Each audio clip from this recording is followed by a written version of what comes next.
If a company is considering both platforms, HR and people, where we would be implementing, and obviously Skypiom from your team, what does good combined setup look like in terms of roles, responsibilities, and how the systems work together?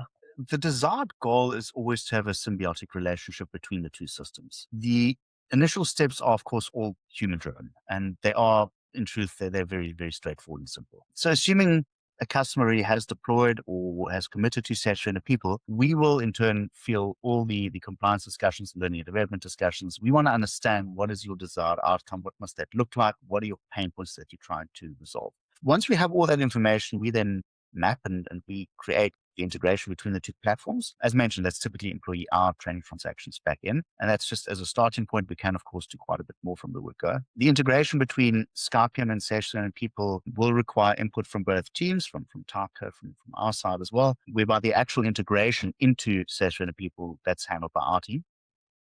Once that's all done, then the system can be deployed.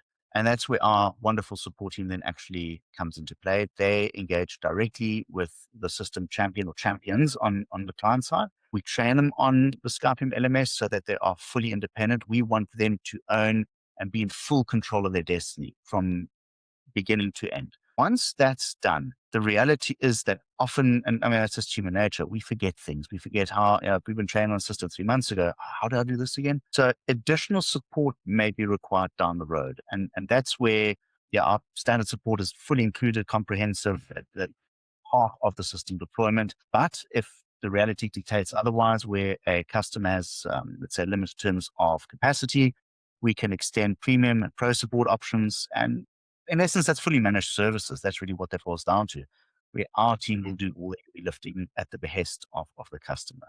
So how then do the systems work together? So broadly speaking, SaaS Trainer People owns the employee lifecycle data, and Skypiom owns the learning frameworks, the compliance and competency governance. And again, that includes reporting, audit evidence, etc. And I think it's important to stress that once the chips are down, at the end of the day, it really is a completely seamless, straightforward, and really an easy deployment. So yeah, I think that's pretty much the short of it of how the systems work together, how the roles complement one another, how the responsibilities are shared. And it's all documented, it's all mapped out. So it's not a surprise. Okay, the ink on the agreement has dried. What now? All of this is communicated beforehand, so you know exactly what the journey looks like once Yeah. once you reach it.